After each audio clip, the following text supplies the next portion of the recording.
So this video today is about our scooter. Scooter. We got scooters and chickens because we're in Key West.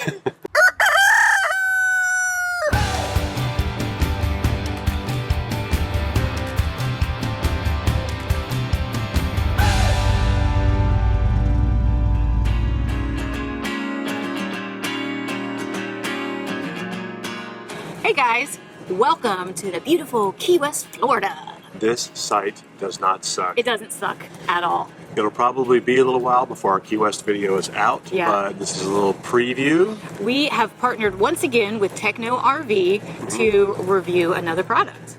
And it is, drumroll, it is the weBoost Drive 4G-X RV.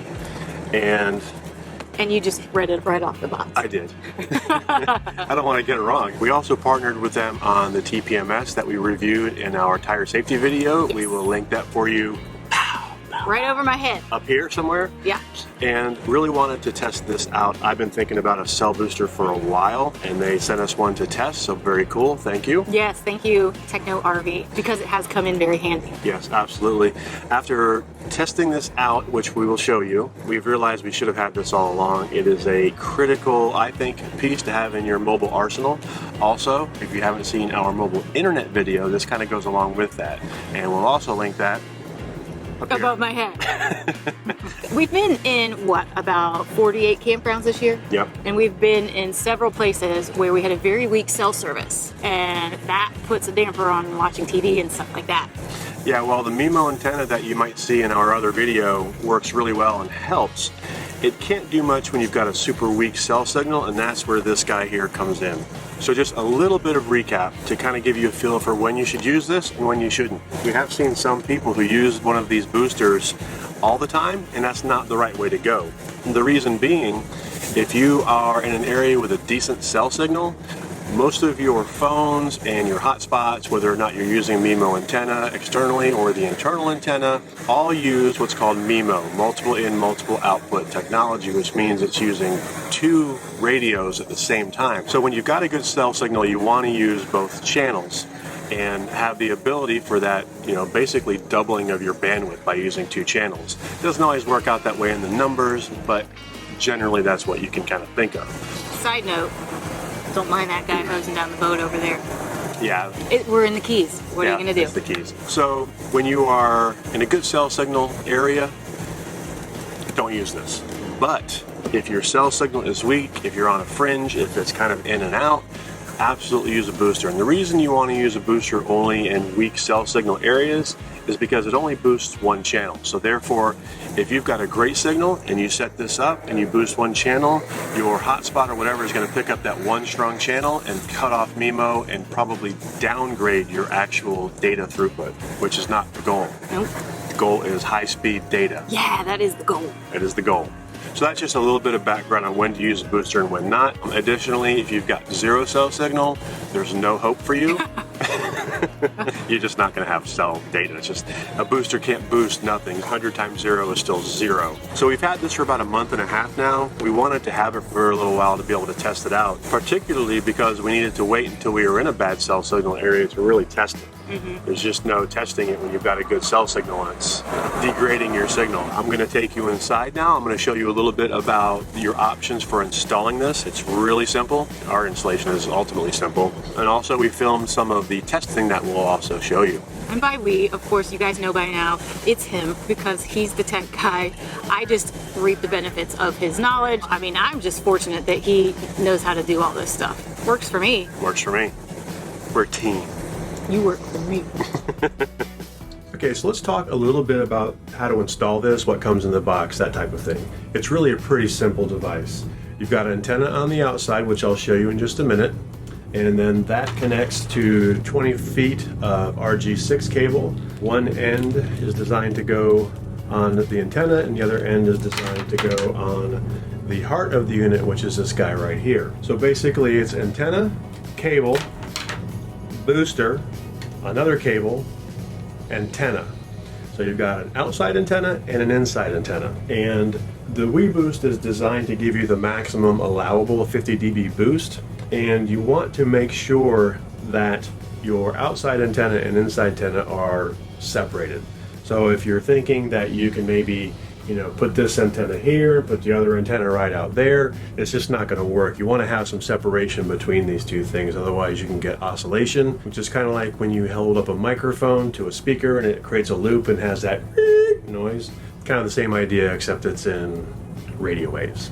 First off, the way this thing comes is pretty cool. Like I mentioned, you will get a learning series email from Techno RV with this. I really recommend buying from them. I have confirmed this thing is the same price for them on Amazon. So this thing is 500 bucks. And it's the same price everywhere, but if you buy it from Techno RV, you get their support. So I'll have a link for that down below, like we mentioned. But the box itself and the way it's packaged is really pretty cool. You'll notice first thing when you open this up, I'm not going to do a full unboxing, but it's broken down into install box A, install box B, and it's tight. Inside each of these are step 1, step 2.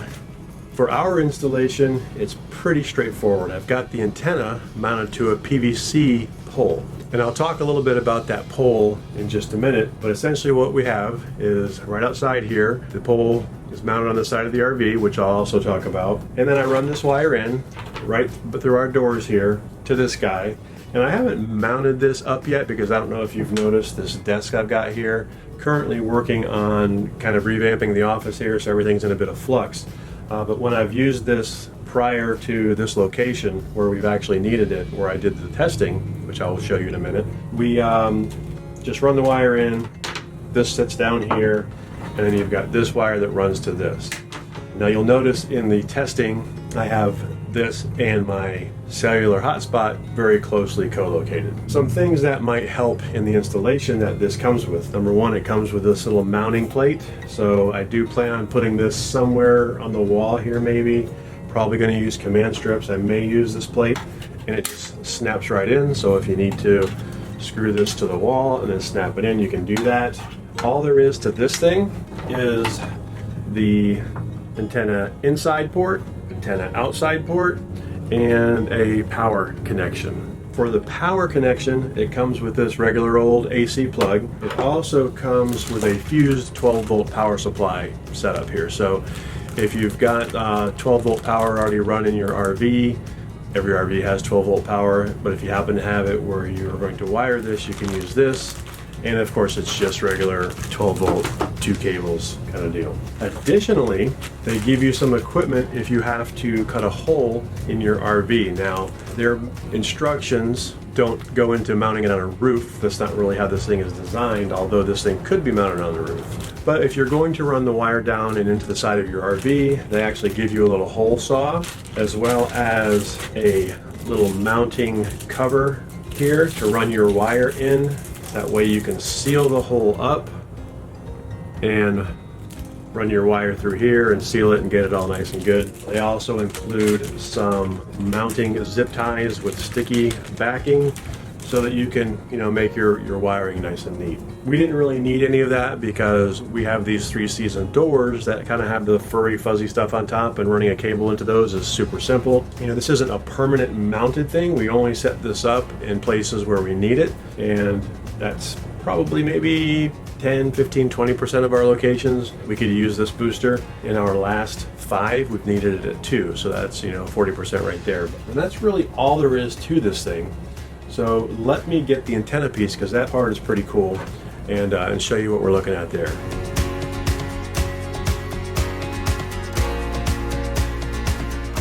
So you can see this is the main antenna. Hopefully you can kind of see that there. Oh, there's a spider on it. But basically, it's pretty straightforward, but it comes with this mounting hardware here to be able to mount it onto a pole, maybe the ladder of your RV, something along those lines. What Eric recommended and what I did was get 5 feet of Schedule 40 PVC. The reason Schedule 40 is it's a little bit stiffer, it's not quite as flimsy as some other PVC. 1-inch PVC pipe, Now he recommended 5 feet. They only sell it in 10-foot increments, so I just went ahead and got 10 feet. And I left it at that primarily because I'm lazy and didn't feel like cutting it. But I think I'm gonna cut it down. The other thing that Techno RV has that nobody else has, and you can bundle it with this when you get your weBoost, is this part of it. You probably already saw it out there when I was unhooking it, but they make this little thing here, which is essentially the suction cup and the brackets and the clamps that will go to a PVC pipe. And then you just suction cup this thing right to the side of your rig, which works out great for us because I only put this thing up when we need it.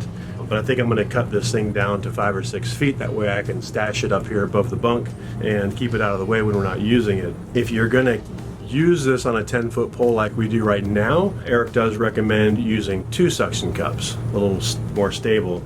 That's basically it for installation. If you did want to install the antenna by itself on your roof, it does not require a ground plane. Some of the older models of this that aren't RV specific had the little tiny antenna, and that required a ground plane, which meant you had to put some sort of plate on your roof. This one, if you've got some place to put it on your roof and you're comfortable running your wire through your roof like that, you can just put it right up there.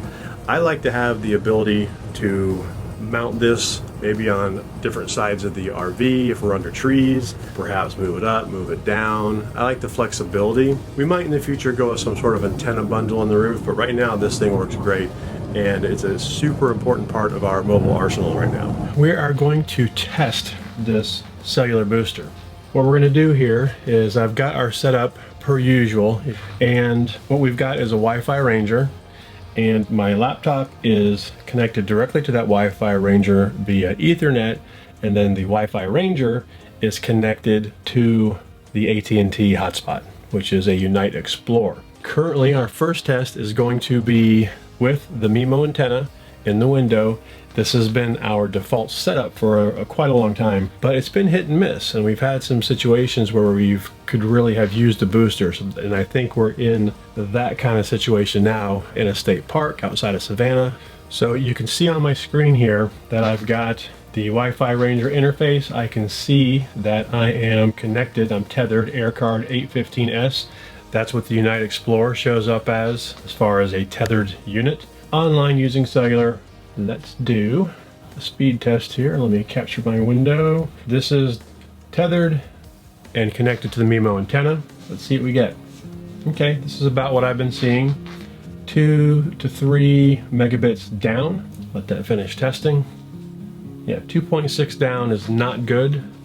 It would probably be workable for my job, but it's not going to be working for streaming TV, which is really important to us. So I actually got a decent upload speed. Now we're going to try with the MIMO antenna disconnected and just the hotspot by itself. I'm going to disconnect the antenna here and just leave it exactly where it is. Now it's still showing 3 bars, but bars mean close to nothing. Granted, if you have 0 bars, it's probably going to be 0 throughput, but 3 bars versus 2 bars, I've had as low as 1 bar. It had great throughput. There's a lot of factors involved, and we'll cover some of those in a little bit. So let's do another test here. This is the hotspot by itself with no MIMO antenna, and it's sad. It's 1.4, come on. Yeah, definitely not workable without the MIMO antenna. So the MIMO antenna, as it should, there's pretty much no circumstance where a MIMO antenna is going to hurt you unless you have a much newer hotspot that uses more than 2 channels. Some of the newer technologies are going to start using like 4 or more bands, and that's going to be like super blazing fast, but I don't think this Unite Explorer does that.